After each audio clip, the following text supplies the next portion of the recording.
Hello students, हम digital logic design का subject discuss कर रहे थे, जिसमें आज हम बात करेंगे डिजिटल लॉजिक सर्किट्स के बारे में और इसकी दो टाइप्स को भी डिस्कस करेंगे, जो कि आपके पास है कॉम्बिनेशनल सर्किट्स और सीक्वेंशियल सर्किट्स। तो चलिए स्टार्ट करते हैं। डिजिटल लॉजिक सर्किट्स की अगर मैं डेफिनेशन देखूं तो ये कुछ यूँ है। These are complex electronic circuits, कि आपके पास इलेक्ट्रॉनिक सर्किट्स होते हैं created by combining multiple logic gates, जो हम लॉजिक गेट्स की मदद से बनाते हैं to perform more advanced functions, कोई भी फंक्शन को अचीव करने के लिए। मिसाल के तौर पर आपने एक रूम टेम्परेचर कंट्रोलर बनाना है, तो उस कंट्रोलर को बनाने के लिए आप एक सर्किट बनाएंगे और उस सर्किट के अंदर आपके लॉजिक गेट्स इस्तेमाल होंगे। लॉजिक गेट्स हमने प्रीवियस लेक्चर्स के अंदर पढ़ चुके हैं, जिसमें हमने डिफरेंट टाइप्स गेट्स देखे। इसमें हमने देखा एंड और नॉट, नैन और नोर गेट्स के बारे में। अगर आपने वो लेक्चर अभी तक नहीं देखे तो आपको इस वीडियो की डिस्क्रिप्शन के अंदर उन लेक्चर्स के लिंक्स मिल जाएंगे। आप पहले समझ लें कि ये लॉजिक गेट्स क्या होते हैं। मैं उम्मीद करता हूँ कि आपको इन लॉजिक गेट्स के बारे में पता होगा, कि इसके बाद ही आपको इस डिजिटल लॉजिक सर्किट का कॉन्सेप्ट क्लियर होगा। तो बेसिकली इन गेट्स की मदद से जब हमने कोई भी फंक्शन अचीव करना हो, कोई भी हार्डवेयर बनाना हो, इलेक्ट्रॉनिक हार्डवेयर, तो उसके लिए हम एक लॉजिकल सर्किट बनाते हैं। मिसाल के तौर पर मैंने अभी एग्जांपल दी कि आपने एक टेम्परेचर कंट्रोल सिस्टम बनाना है, जो आपके रूम का जो टेम्परेचर है वो ऑटोमेटिकली कंट्रोल करे। तो उसके अंदर हम एक डिजिटल सर्किट बनाएंगे। किस तरह से? आपके पास एक सेंसर होगा जो आपके टेम्परेचर को मॉनिटर करेगा। सपोज करें कि आपने ये सेट किया हुआ है कि टेम्परेचर बिलो 20, जैसे ही टेम्परेचर आपका 20 से नीचे हो, आपका जो एयर कंडीशनर है वो ऑफ हो जाए। तो अब इसके अंदर आप एक लॉजिकल सर्किट बनाएंगे। उसमें क्या होगा, उसमें आप एक गेट का इस्तेमाल करेंगे। ये सेंसर चेक करेगा कि टेम्परेचर 20 से कम है या ज़्यादा है। जैसे ही 20 से कम होगा, ये एक सिग्नल जनरेट करेगा, सपोज 1 का। अब ये जो 1 का सिग्नल है, आप आपके एक गेट को दे देंगे। यहाँ पर मैंने नोट गेट का इस्तेमाल किया है। ये नोट गेट क्या करेगा, इस 1 को रिसीव करेगा और नोट गेट की वर्किंग आपको पता होगी कि इस 1 को इन्वर्ट कर देगा। 1 का ये कर देगा 0 और ये आगे फॉरवर्ड कर देगा एयर कंडीशनर को। जैसे ही एयर कंडीशनर ये 0 रिसीव करेगा, एयर कंडीशनर ऑफ हो जाएगा। तो ये बेसिकली एक छोटा सा सर्किट बन रहा है आपके टेम्परेचर कंट्रोल सिस्टम का, जिसके अंदर हमने नोट गेट का इस्तेमाल किया है। इस तरह से सेंसर जब ये डिटेक्ट करेगा कि जो टेम्परेचर है वो अबाउट 20 से ज़्यादा हो गया है, ये एक 0 का सिग्नल जनरेट कर देगा और ये जो आपके पास इन्वर्टर है, नोट गेट है, ये 0 को कन्वर्ट कर देगा 1 के अंदर। तो जैसे ही एयर कंडीशनर 1 रिसीव करेगा, आपका जो एयर कंडीशनर है वो ऑन हो जाएगा। तो यहाँ पर हमने एक टेम्परेचर कंट्रोल सिस्टम के फंक्शन को अचीव करने के लिए एक छोटा सा लॉजिकल सर्किट बनाया। तो अगर आप किसी भी इलेक्ट्रॉनिक गैजेट की बात करें, उसके अंदर सर्किट्स मौजूद होते हैं, जिनके अंदर मोस्टली गेट्स का इस्तेमाल किया जाता है। तो उन्हीं सर्किट्स को बेसिकली हम लॉजिकल सर्किट्स भी कहते हैं। एक और एग्जांपल लेते हैं।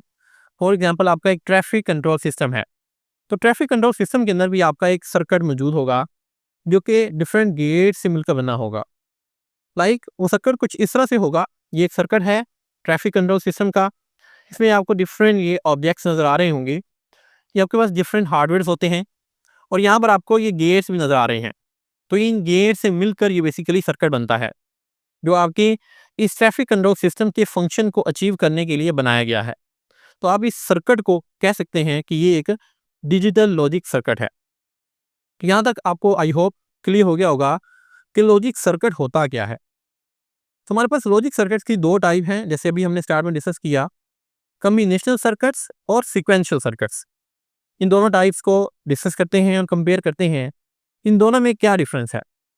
आगे बढ़ने से पहले हमारे चैनल को सब्सक्राइब कर लें, ताकि आने वाली तमाम वीडियोस आप तक टाइमली पहुंच सकें। तो स्टार्ट करते हैं। सबसे पहले बात करते हैं कॉम्बिनेशनल सर्किट्स की। A digital circuit in which output depends on the current inputs only. ऐसा सर्किट जिसमें जो आपकी आउटपुट है वो सिर्फ और सिर्फ करंट इनपुट, मौजूदा इनपुट के ऊपर डिपेंड करती है, उनको हम कॉम्बिनेशनल सर्किट्स कहते हैं। फॉर एग्जांपल, हमारे पास दो इनपुट्स हैं 1 और 0। हमने इन दोनों इनपुट्स को ऐड करना है। तो यहाँ पर जो आउटपुट है वो सिर्फ इन दो इनपुट्स के ऊपर डिपेंड कर रही है। हमारा जो जो सर्किट बनेगा, इसमें एक साइड पे अपने पास इनपुट्स आ जाएंगी। मिसाल के तौर पर हमारे पास इनपुट्स क्या हैं, 1 और 0। इन इनपुट्स को हम ऐड करेंगे और आपके पास आउटपुट आ जाएगी सपोज 1। तो ये जो आउटपुट 1 है ये सिर्फ डिपेंड करती है इन इनपुट्स के ऊपर। तो इस सर्किट को हम कहेंगे कि ये आपका कॉम्बिनेशनल सर्किट है। जबकि दूसरी साइड पे सीक्वेंशियल सर्किट क्या है, a digital circuits in which output depends on the current inputs as well as previous output. इसमें जो आउटपुट है वो मौजूदा इनपुट्स के ऊपर भी डिपेंड करती है और जो प्रीवियस आउटपुट है इससे पहले वाली आउटपुट उसके ऊपर भी डिपेंड करती है। फॉर एग्जांपल अगर हम बात करें काउंटर की, तो काउंटर बेसिकली एक सीक्वेंशियल सर्किट है क्योंकि इसकी जो आउटपुट है वो करंट इनपुट के साथ साथ प्रीवियस आउटपुट के ऊपर भी डिपेंडेंट होती है। काउंटर की वर्किंग क्या होती है, 1 2 3 4 एंड सो ऑन के नंबर्स को काउंट करता जाता है। अब अगर यहाँ पर देखें तो ये सबसे पहले आपके पास वैल्यू क्या है, 1। अब काउंटर बेसिकली क्या कर रहा है, इस 1 के अंदर इंक्रीमेंट कर रहा है, किसका, +1 का।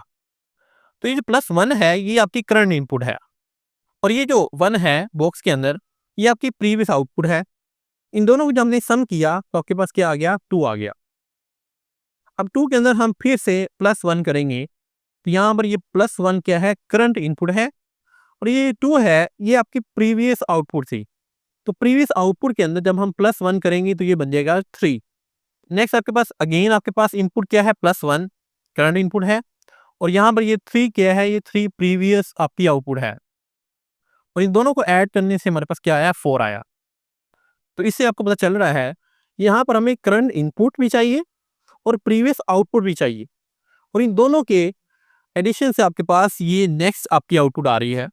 तो इसका सर्किट अगर हम बनाएं तो इसका सर्किट कुछ यूँ बनेगा, ये इसका सर्किट आपके पास लेफ्ट साइड पे इनपुट्स आ जाएंगी और राइट साइड पे आपके पास आउटपुट आ जाएगी। अब इस आउटपुट को आप एक मेमोरी के अंदर स्टोर करेंगे ताकि आप इसको फ्यूचर के अंदर इस्तेमाल कर सकें और नेक्स्ट टाइम जब हम इसको यूज़ करेंगे तो इस मेमोरी की जो भी आउटपुट है वो अगेन इस सर्किट के अंदर एज आ इनपुट जाएगी और आपकी नेक्स्ट जो आउटपुट है वो डिपेंड करेगी इस इनपुट के ऊपर और जो प्रीवियस आउटपुट आपने इस मेमोरी के अंदर स्टोर करवाई थी उसके ऊपर। और यहाँ पर हम ये जो मेमोरी में से प्रीवियस आउटपुट ले रहे हैं इसको आप कहते हैं पॉजिटिव फीडबैक। तो ये बेसिकली कॉन्सेप्ट है सीक्वेंशियल सर्किट्स का। आने वाले लेक्चर्स के अंदर हम इन दोनों सर्किट्स की डिफरेंट एग्जांपल्स को डिस्कस करेंगे और देखेंगे कि सर्किट्स किस तरह से वर्क करते हैं। एक दफ़ा से अगेन हम इन दोनों सर्किट्स की डेफिनेशन को डिस्कस कर लेते हैं। सबसे पहले बात करते हैं combinational circuits. A digital circuit in which output depends on the current inputs only, जिसमें आपकी जो आउटपुट है वो सिर्फ मौजूदा इनपुट्स करंट इनपुट्स के ऊपर डिपेंड करती है। जबकि सीक्वेंशियल सर्किट्स क्या है, a digital circuits in which output depends on the current input as well as previous output. इसमें करंट इनपुट के साथ साथ आपको प्रीवियस आउटपुट भी चाहिए होती है। तो ये बेसिकली कॉन्सेप्ट था डिजिटल लॉजिक सर्किट्स का। तो आई होप आपको क्लियर हो गया होगा कि डिजिटल लॉजिक सर्किट्स क्या हैं और कॉम्बिनेशनल सर्किट्स और सीक्वेंशियल सर्किट्स के अंदर क्या डिफरेंस है। आज के लिए इतना ही, मिलते हैं नेक्स्ट लेक्चर के अंदर। Thank you very much.